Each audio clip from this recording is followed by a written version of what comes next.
Hi friends, good morning and welcome back. Yesterday we read a really cool story. We read the true story of the three little pigs. And the story was told by one of our characters. Do you remember who told the story? I'll give you a hint if you don't remember. He's right on the front cover. Good job. The big bad wolf told our story. He was our narrator. So this story I love because you have to try to figure out if the character is honest or if they're lying to you. And maybe even look for some clues to tell you whether or not they're being truthful. So before we really hop into a discussion about that, I think we need to talk about some story elements. Now in class, we learned about some story elements. Do you remember any of those? Let's see. Oh, I can hear some of my friends. Let's see, what are some story elements? Some important things in stories. All stories need to have these 4 story elements. Otherwise, they would just be pretty boring. So let's talk about what story elements are.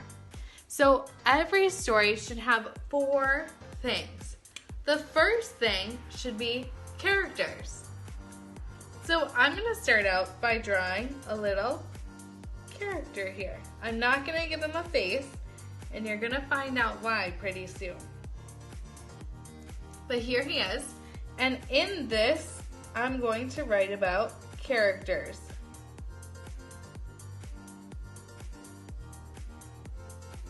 Okay? Another story element that's super important is where the story takes place. Do you remember the word for where and when a story takes place? Starts with an S. Good, it's the setting. So another important story element is the setting.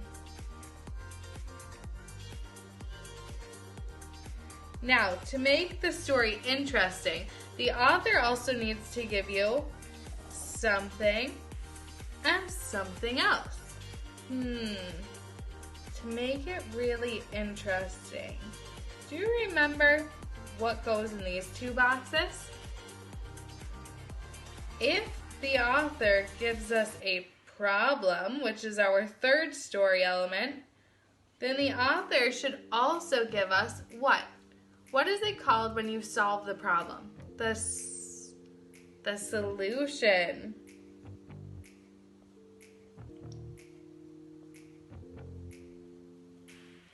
Good. So here are the 4 story elements we're going to be talking about today. We're going to talk about characters, setting, problem, and solution in the story, the true story of the 3 little pigs. Let's start by talking about our characters. Who are our characters in the story? Yeah, I can hear some of my friends starting to say it. Who told this story? Who is our narrator? Good, the big bad wolf. So I'm just going to put the word wolf. Who else was in the story? Think about the title. It's called The True Story of the 3 Little Pigs. Good job. So we know we also have the 3 little pigs.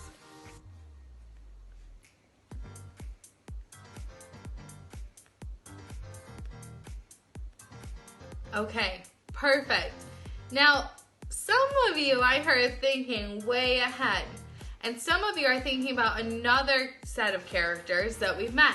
At the end of the story, when the big bad wolf was huffing and puffing and banging on the door and trying not to sneeze at the 3rd little pig's house, who came along in their car with the siren on? Good job. The cops came. So we're also going to add the cops here. Okay, so for our characters, we have the wolf, Three Little Pigs, and the Cups. Let's move on to our setting. Where and when do you think the story takes place? What is our setting? You know what? I actually can't remember. So I'm going to use a really good strategy that good readers use. I'm going to look back in the story. So when I'm looking back in the story, I first want to look for where the story takes place. Let's look and see if we can find a picture that shows us where the story takes place.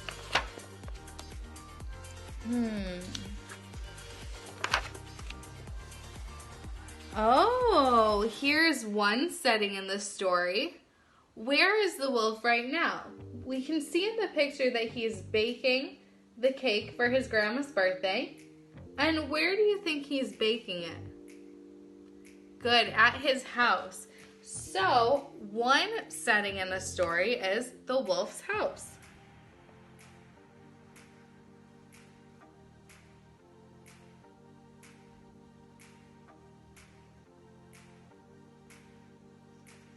But I remember the wolf going somewhere else. In the story, he's baking the cake. He didn't have sugar, so he started to travel somewhere. Where did the wolf go? Good. The wolf went to the Three Little Pigs' houses. So that's another setting in our story. So with our setting, I'm going to put pigs' houses.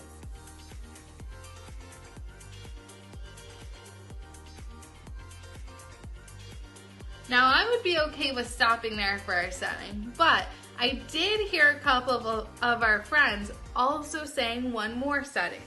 And it's the setting that we see at the very end of the book.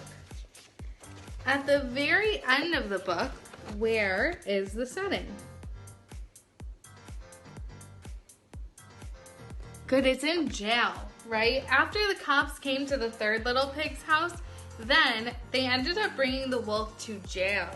So we can also say that another setting is jail. So far we have wolf's house, the pig's houses, and jail. But our setting is also when the story takes place. Now this can be a little bit tricky because if the author doesn't tell us what season it is or what month, sometimes it can be hard to figure out. But our setting can also be daytime, nighttime. Sometimes we can look in the pictures to see if there's snow or if there are leaves on the trees to try to figure out what season it is. So I want to try to find a picture of outside and see if I can figure out what season it is or what time of day. So I'm going to look here on this page. What do you notice about the color of the sky? Yeah, it's pretty dark, right? So do you think this would be morning or nighttime? I would agree. I think it would be nighttime. Now, I see that these trees are cut down, so it's hard for me to tell if they would have leaves, but I can look at this and I can see that there's no snow on the ground. So maybe it's not winter time. So for my setting, I'm just gonna put nighttime because I can see that the sky is really dark right now. And I don't have enough room here, so I'm just gonna squeeze it in here and I'm gonna put at night.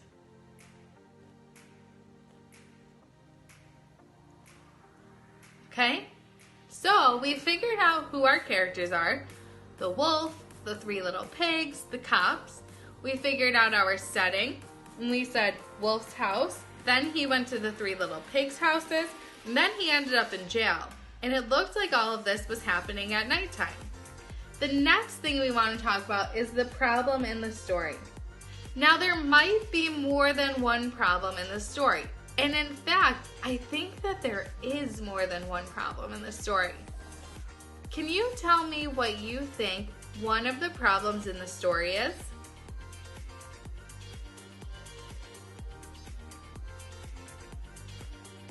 Good job. I would think so too. There are lots of problems in the story, and I heard some great ideas from my friends. I heard that the problem in the story could be that the wolf ran out of sugar.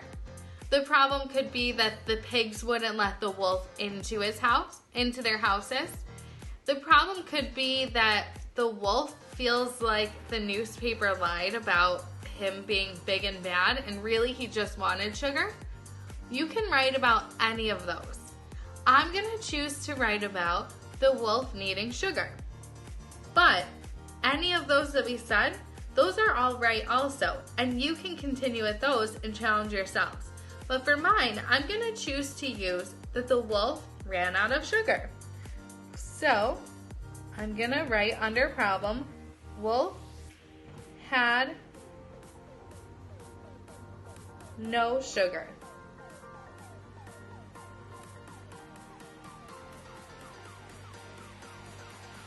So for my problem, I have the wolf had no sugar. Pretty easy peasy. Now, for the solution to this problem, we want to know what the wolf did to fix this. And if it didn't work out, that's okay. But we want to know what he planned the solution to be. So the problem is that the wolf ran out of sugar. What did he do to solve the problem?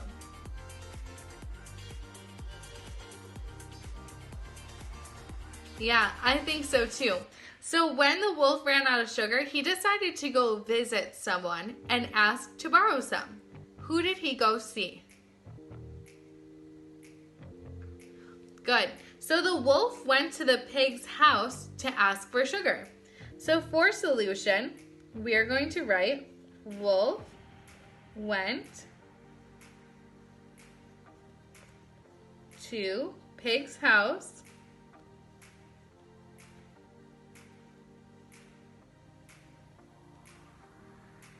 to ask for sugar.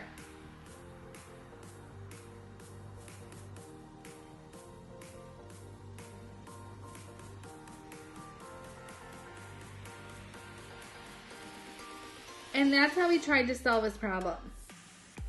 Did Wolf get sugar from the pigs? No, he didn't. But when he knew his problem was that he had no sugar, his solution was to go get some sugar from the pigs and to ask them for it. So another problem in the story could be that Wolf didn't get any sugar from the pigs. And then you could tell me what the solution was to that problem. So remember, when you're reading a story, good readers don't just read all of the words, but they also think while they're reading. So if you're reading the story, some really good questions to ask are, who are the characters? Where and when is the setting? What is the problem in the story? And how did they solve it? There might be more than one character, more than one setting, more than one problem, and more than one solution. But sometimes it's easiest to just focus on one problem and how the character solved it. Then if you want to challenge yourself, you can go back and you can ask yourself, what's another problem in the story, if there is one, and how did they try to solve that problem? Thanks for hopping in with me, friends, to talk about some story elements for the true story of the Three Little Pigs. I hope you had so much fun, and if you're looking for something a little more challenging to do, you can take what you wrote or what we wrote together in the graphic organizer and you can try to write some sentences. Let me give you an example before I sign off. So, if I was writing sentences about this and I wanted to start with characters, I might write the sentence, some characters in the book are the wolf, the Three Little Pigs, and the cubs. That's how I turned one part of my graphic organizer into a sentence. If you're looking for a challenge, can you see if you can turn your graphic organizer into some awesome, strong sentences? Let's see what you've got. Thank you for following along, friends. I hope you enjoyed, and I hope you have an awesome day. Bye!